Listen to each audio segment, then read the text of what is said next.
say right away, I don't intentionally choose such trees. They find me themselves. Ha ha ha ha ha ha. So in our analysis, we have this kind of, well, I would even say a huge elm in such interesting conditions. Here's a shed. Here is a shed. There is a cellar. You can imagine how many branches it has. You can also see its size.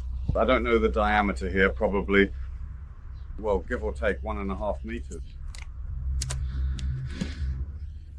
Let's start.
So now I've climbed to the very top.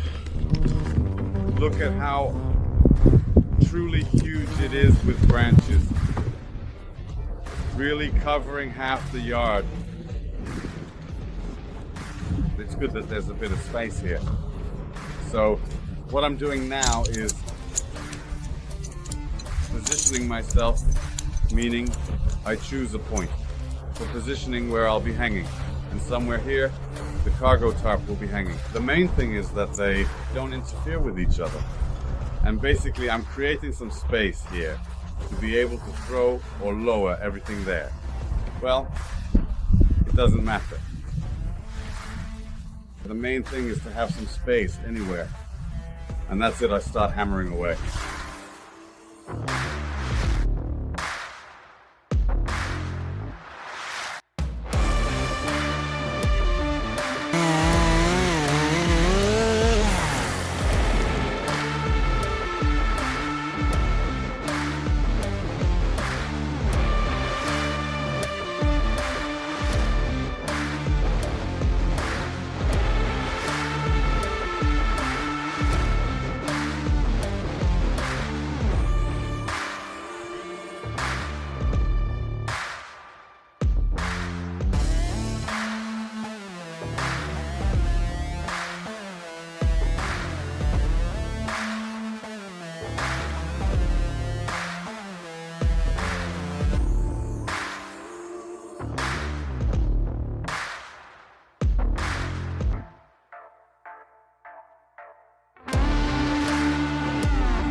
turned out even better than I expected.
So, well, in general, this sequence is almost ready.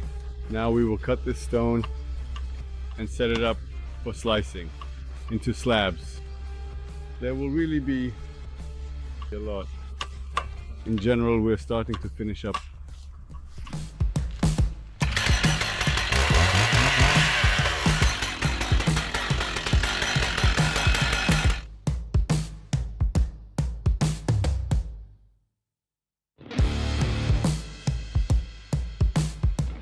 And its tilt is in the right direction. It doesn't want to fall on its own. So as not to destroy this structure, that cellar, now we'll throw a rope and topple it with our special equipment.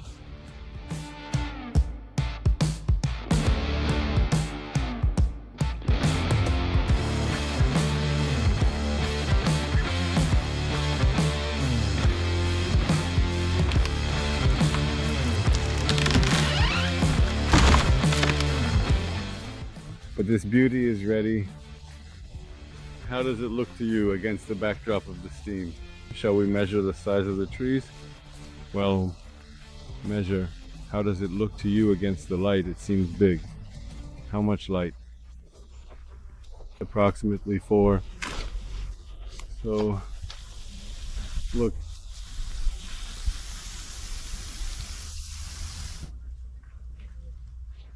How do you find the size of the Belarusian sequoias? Impressive. I admit, it certainly took a lot of strength, but it added confidence.